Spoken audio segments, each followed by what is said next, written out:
Pozdrav narode, dobrodošli na moj kanal. Za one koji ne znaju, ja sam Radoslav i u ovom videoklipu vidjet ćete prvi ozbiljniji test za traktor Changfa 160 konjskih snaga. Znači danas ćemo ga isprobati u ovom nekom oranju, pokušat ćemo da radimo neko malo pliće oranje, pošto ovdje treba se poseje ova kasna setva deteline, pa ćemo da vidimo kako će se ponašati u takvoj akciji, takvoj operaciji. Stiže Chang i majstor Mika, evo vidite, zakačili smo ovu pružinu za njega i nadamo se da će moći to normalno da vuče. Evo, prednja vuča je uključena.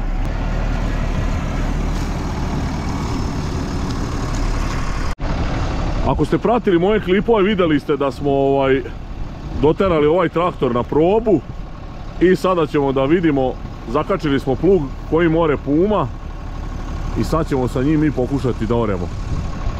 Mika, on je sad glavni majstor, nešto pokušava. U koji si rang ubacio? B. Najbolje B, a? Koliko ide na sat, jesi gledao? Na 1800 obrtaja, koliko ide? 9. Pa dobro, to je to, ajde. Probaj sad drugom prvo. Ajde i da vidimo Ajde da vidim. Ajde, Chang. Daj gas, jebote. Za sad ide dobro, ali ide presporo i jako duboko. Jujujuju, naopak.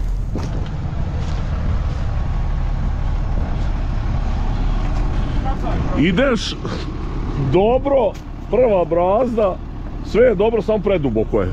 Oranje je onako kao ovi Kraljević Marko. Jel tebi to nešto pritiska? Šta si ti namestio tamo? Jesi ga raspustio skroz? EHR? Ne.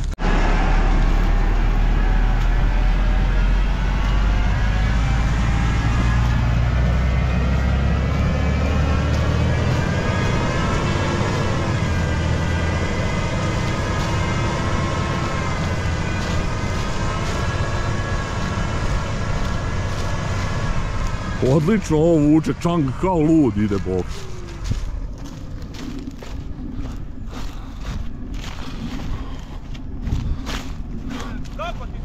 Oreš ekstra, samo duboko. Viš da ore kao besan Chang. Pa viš da nije to ne pritisno.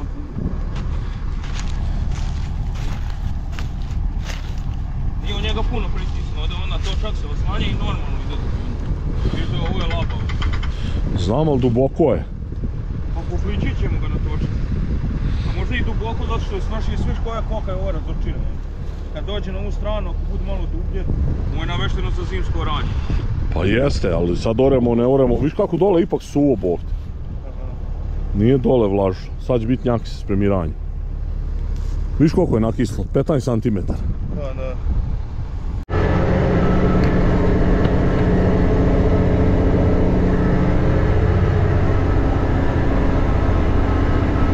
1800 obrtaja, 10 na sat, idemo. Evo vidite kako to vuče Chang.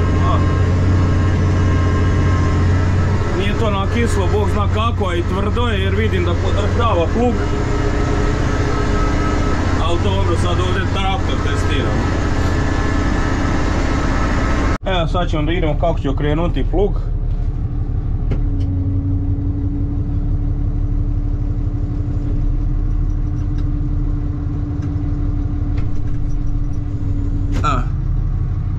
To je to, znači skroz ok, okreći plug.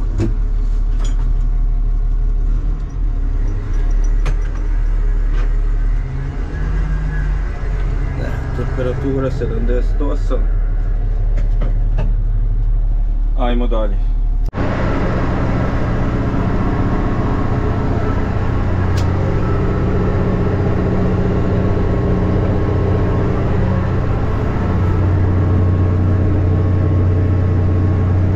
Jako ni bučan traktor. Nije kao ovi evropski, ali uopšte nije, da kažeš, bučan. Skroz je ok. Kamera. Dobra stvar.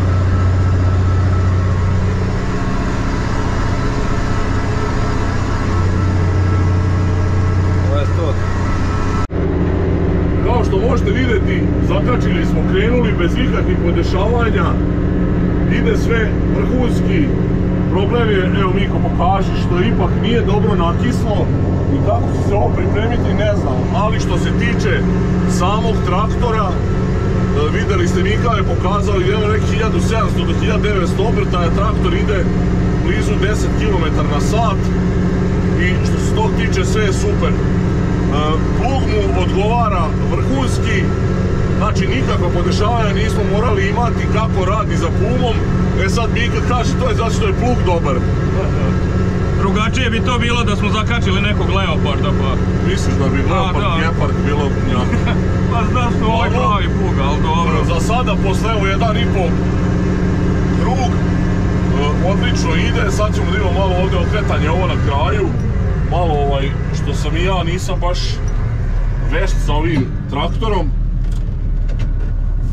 Ali znači samo reverzer, napred, nazad, evo kao što možete vidjeti nema tu neke filozofije. Nije ništa komplikovano. Što se tiče okretanja pluga, evo. Znači, okreće bez ikakvih problema, okrećemo u njivi da ne bude da istresamo na put zemlju i evo vidite. Znači, sve radi vrhunski. Znači, izuzetno sam prijatno iznenađen. E sad još malo, samo da uđem u fazon gde kako treba stati zbog anšlaga, da ga tu ne silim, ali ovo ostalo je sve dobro. Još ovo možda podesimo puštanje, malo previše oštro pušta.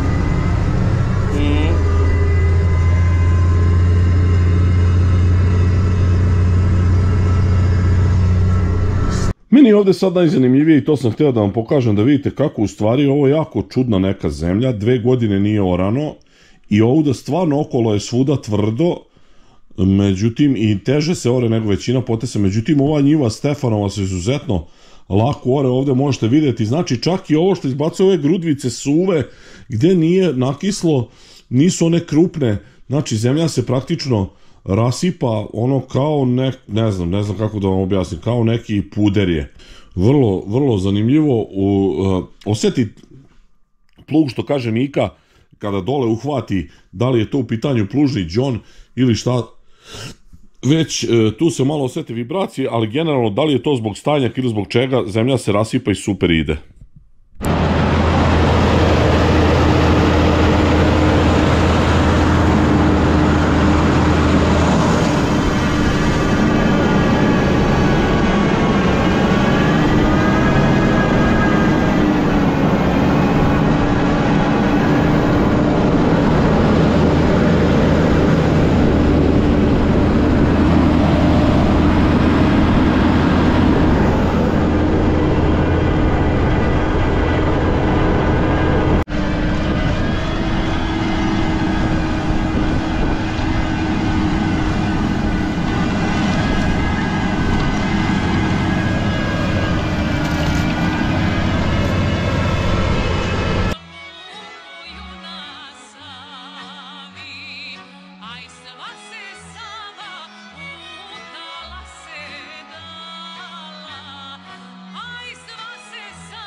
Evo, napravili smo 2 kruga, uzorali smo nekih, šta ja znam, 30 ari i što se tiče samog traktora, pravo da vam kažem, ja sam oduševljen, ne da sam prijatno iznenađen, nego sam oduševljen. Znači, snage ima kada dobije obrtaj 1700-800, znači tu najbolje probate, znači kad ga još ono očepite, ako brzo prima gas, to je vrh. Samo mala mana je, čini mi se da ima isto onu turbo rupu kao i Armatrak, a? Pa na početku. Da, na početku jako teško se zaleće, mislim jako teško, nije jako teško, mi sad idemo velikom brzinom, oko 10 na sat, to je ono krajnja granica normalnog oranja. Dubina je nekih 26 cm i otprilike, vidite, tu je izvučeno đubre, ovo je dosta ugaženo, nije orano 2 godine, nije ovo baš mekano, vidite da izvaljuje ove džombe, znači nije kao što obično naša zemlja bude, ali ovaj deo je svakako malo teži za oranje. Uglavnom, što se tiče rukovanja samog traktorom, obrtanja pluga, okretanja na uvratinama, te vuče, puštanja, dizanja, sve iznenađujuće dobro. Za sada kažem, eto, mi sad imamo 15 minuta iskustva rada sa njim. Ne znam šta bih, mala mana je sedište, za sad što sam primijetio, znači ja sam ovako krupniji, sedim maltene kada traktor je nagnut u levu stranu, sedim na onom za pojas, tako da mi to baš ne prija. Ne znam šta još, s tim Miko nešto zapazio? Pa ne, meni je sedište dobro, jebi. Ali isto sam teo to da kažem, da je ispunio to tih 160 konja, jer plug je namešten kao Puma što ga vuče, ništa pipnuto nije. Ista širina, isti zahvat, sve isto, dubina. Znači vuče ga isto 10 na sat, znači da tu konjažu ima. Nosi ga, diže ga, to je isto hidraulika, sve ok, okreće ga. A i plug nije toliki test za hidrauliku, to ćemo vidjeti kad tanjiraču zakačimo. Onda će hidraulika pokazati to i normalno taj njegov raspon kako će nositi tanjiraču. A inače sad ovo što smo probali sa oranjem, znači skroz je ok. Nije nešto puno ni bučan, razumiješ, s obzirom nisu to traktori koje možeš sad porediti s ovim europskim, ipak je on 4 puta jeftiniji. Za te pare je ekstra kome treba, takav traktor jak. A kako se navikao, meni malo mi nezgodno sa leve strane reverzer? Pa i meni, zašto se ja najviše na Armatraka navikao. Da. Ova ruka mi je uvek na volanu, a ovdje je hidraulika, brzine, reverzer i zato i meni je to čudno kad moram da prebacim. A i na Rusu mi isto tu menjač naš, ja Ali okej, reverzer je sinhronizovan, ide lako. Da, što se tiče toga i brzina lako menja, ne krči, sve sinhronizovano. I ima lep raspored brzina. Znači on faktički ima 4x4 brzine i još ima ovdje kao ono da se polovi kornjača zec. Ja mislim da mu to dođe to. Jeste. A da. Mi još sad nismo da specijalno nešto ispitali brzine, možda postoji i bolja brzina za oranje. Otkud znam, možda u tim kornjačama 4. rangu, možda 3. ili 4. Da, to sad mi ne znamo, mi smo pretpostavili da su 1. i 2. rang ono puzeće brzine, da je 3. rang radne, znači tu može da se ore spremira, a 4. rang da je transportni u zecu, tako da mi tako sad radimo. Sad, verovatno, ako budemo imali vremena da testiramo sve brzine, mi ćemo znati tačno koja brzina najviše odgovara za ovakav rad i možda brže ono krene to zaletanje. To će vam sad Mika snimiti pa ćete vidjeti u čemu je taj mali problemčić, ali generalno posle kada pređe 1500 obrtaja vidi se da ima strahota snage. Ajde Miko. Evo, sad ovdje na 1800 obrtaja ide nekih 8,6 na sat. Ajde, ja ću ga sad terati malo ovako brže da lepo složi. To je B3 brzina, a onu koja sam morao malo pre je C3. Tako da je ipak ta C3 koju sam i probao najbolja, u ovoj to malo lakše kreće. Što je Rajko rekao, nema te turbo rupe, ali to je eto za kilometar i po sporija brzina nego ona. B4 mu je puno, znači to ne vredi. To već ide nekih preko 12 na sat i više i to mu je teže. A ovo mu ipak nije polovljenje brzine, nego su mu ovo jako spore neke brzine. Tipa 1 na sat i to. Ovo su mu sad kad je u zecu, ovo su mu rangovi, ovo su mu brzine, tako da eto tu možda se bira da li ćete B ili C. uglavnom svaka brzina se skoro za kilometar ono razlikuje po rangu, da B, C, sad kad bi vjerovatno prebacio u A3, to bi garant bilo na ovim obrtajima nekih 7 na sat.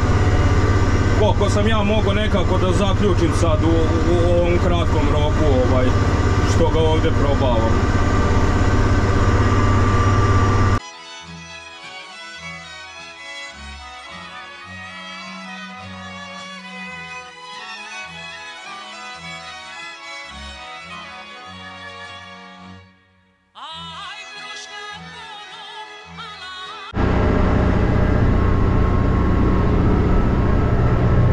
Sam već pokazao, to mi se sviđa, ta kamera. Možete da birate naprijed, pozadi, možete ovakvu sliku, širu pozadi, od gore. Znači birate kako hoćete, leva strana, desna strana, ovako sa strane, znači puno opcija ima. Da možete da birate kako hoćete. Tako da mi je to super. Stavite ovako i ne morate da se okrećete nazad, samo pravo i na kameru gledate ako vam slučajno plug zaguši. Evo kako što možete i da čujete, nije bučan toliko, sve radi super, 10 km na sat, 1800 obrtaja, 80 stepeni drži temperaturu, nema šta. Klimu normalno ima, hlađenje obično sa klimom, bez klime, da pruženje vazduha u kabini ili svež vazduh s polja. I to je to. Sinoć smo probali svetlo u hali, sijaju super, ima 4 fara nazad, 4 napred plus ovi transportni. Tako da je sve super. Što se mene tiče, traktor je ekstra. Za te pare je super traktor. Evo i Radoslava, tu je došao Stefi, pa sad oni većaju šta će da rade. On će da proba jedan krug da vidi kako to izgleda posle spremiranja, pa će onda da izvećaju, mada meni se odavde čini da to nije baš najbolje, nije to za detalje. Bolje da ostavi to za proleće.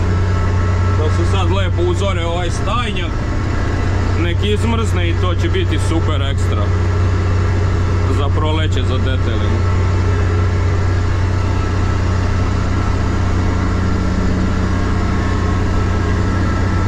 Inače i udoban je onako Chang Fa, nije tako baš da nije udoban. Ja bi možda morao za moju kilažu još malo spustiti sedište, popustiti težinu i evo, može lepo da se obori, se izvališ. Super.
Tu sam negdje na polovini njive, u stvari ja mislim da sam i prešao polovinu.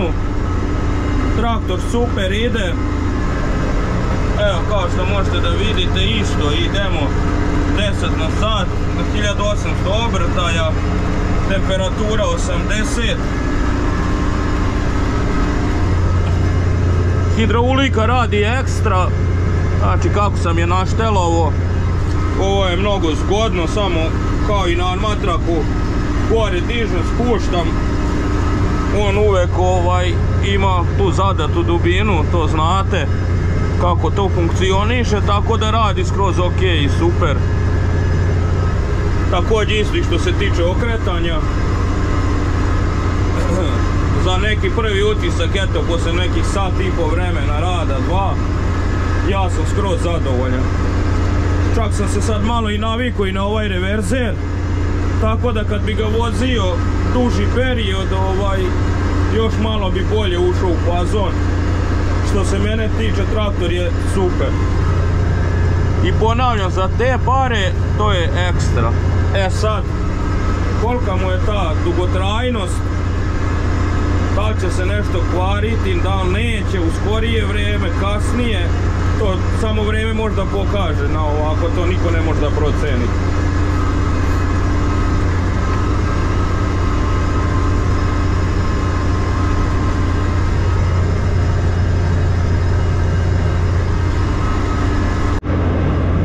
Evo još malo pa se bližimo kraju. Tu je i ekipa.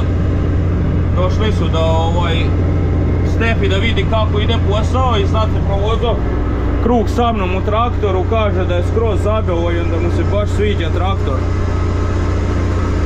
Kaže za te pare to je ekstra kupovina, a isto to kaže i tu pored komšija, Neđa, verovatno da znate iz priče što ima, ovo je njegova trava i ove tujice i to sve okolo. I on kaže da je, on ima Jota malog i kaže da je skroz zadovoljan sa njegovim Kinezom i kaže da i mu se dosta mu dobro izgleda. Tako da, eto, vidite, bez ikakvih problema. Ovih 6 jutara je skoro uzorano, traktor radi savršeno, hidraulika radi super, tako da, ne znam šta bi vam još dodao, što se tiče ovog testa oranja, položio je sa odličnom ocenom. Vidjet ćemo kako će se pokazati u tanjiranju i ako budemo imali prilike za još neke operacije, pa ćemo vam snimiti i to.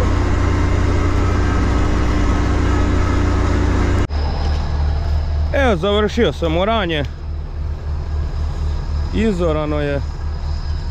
Izorano je preko. Sad će Rajko pustiti to preko. Dosta dobro to izgleda. Nije toliko ni mekano što za detelinu pogoduje. Ipak su oni odlučili da će da se seje detelina. Tako da tu bi možda bilo grude, ove što vidite mekane su. Nisu toliko tvrde. Ali verovatno će se pre setve doći s Cambridgeom povaljati i onda posle toga posejati. Uglavnom to je to što se tiče njive, a što se tiče traktora sad ćemo kad Rajko isto završi pa ćemo dati neki zaključak. Evo vidite, ova njiva je gotova. Mi smo tu za neka 4 sata, 4 i nešto uspeli da pripremimo, to jest Mika je uspeo da uzore, ja sam uspeo 2 puta da pređem spremačem i pripremili smo za setvu. Kao što vidite, to izgleda, kako Mika kaže, fantastično. S obzirom da je jesenje oranje, ja to ne volim nikada da radim pripremu toga, pošto nemam germinator, nemamo pravu mašinu čime bi mogli pripremiti. Uspeli smo ovaj spremač da proplićimo maksimalno i sada, kao što možete vidjeti, njiva izgleda fenomenalno. Uglavnom, Mika je većinu vremena vozio zasad za prvi ovaj test Changfa i sad ćemo da čujemo da li još ima nekih utisaka koje nije rekao ono na pola njive, da li je nešto novo primijetio. Šta kažeš? Pa nema, generalno rekao sam uglavnom sve, što se mene tiče... Kreni stavno prema traktorima, ajde. Dobro. Što se mene tiče, traktor je super naš. Dobro. Za ovaj prvi test oranja je odličan. Dobro, pričaj. Nego da se vide oba traktora, ti kako ja pomeram, ti tako ispred traktora. Aj, nek ti ođi prema njemu. Ne, ajde. Tako da je to super. Što se tiče isto i hidraulike, znači ono odlično, kako sam je podesio, tako je držala, nije ništa ni brljavila, ni ništa i ona je ekstra radila. Traktor uvijek iste obrta, je ista temperatura, sve je isto, tako da skroz je super. I opravduje tih 160 konja kako ga deklarišu, jer to smo rekli na početku videa, plug taj je namešten za Pumu i on ga isto vuče super, tako da je sve što se tiče udobnosti neke, što se tiče buke, nije ni pretjerano bučan, skroz je ono ok u kabini. Što se tiče udobnosti, to je super. Čak sad malo kad sam se navikao na ovaj reverzer, onda u isto vrijeme reverzer i držimo ovu ručicu, pošto ne zakoči se ručica hidraulike dok okreće plug, tako da mi je to do duše bilo zgodno. Ove brzine ne moram da diram uopšte kako napraviti, tako u reversi ima tu pravu funkciju svoju. Tako da, što se mene tiče, traktor je skroz super i ponavljam, za te pare je ekstra. Znači misliš da je ovaj prvi ispit položio sa ocenom 10? Pa da, što se tiče toga, to je super sve. Eto, čuli ste Miku, vidjet ćemo u budućnosti šta ćemo raditi, vjerovatno je sljedeća operacija koju ćemo snimati tanjiranje, tu će više biti malo na ispitu hidraulika i sama masa traktora, tu nije potrebna tolika snaga kao što se ovoga tiče. Oranja, uglavnom za sad za ovu prvu njivu, vidjeli ste, dobro Mika nije rekao, moj neki zaključak je da je nakislo nekih 16-17 cm, gore je onako lepo mekano, ispod toga tih nekih 8-9 cm još što smo išli, tu je malo tvrđe i ima malo vadi grudava, ali generalno nije nešto bilo preteško. Lepo je išlo oranje, vidjeli ste snimke, šta drugo da vam kažem. Uživajte i dalje u ovim snimcima, drago mi je da možemo da vam prikažemo ovaj traktor u pravom svetlu i mi smo prezadovoljni kako se on za sada pokazuje. Kažemo, ovo je tek početak, mi smo tek evo sad neka 4 sata sa njim radili, mi se nadamo ćemo napraviti nekih solidnih sati s njim da bismo vam mogli definitivno reći neke utiske i da vidimo da li će se pojaviti neki problemčići. Ja mislim da neće. Uglavnom zapratite moj kanal ako do sad niste. Ostavljajte lajkove, komentare, obavezno delite moje video snimke. Vidimo se u sljedećem klipu. Pozdrav. Pozdrav.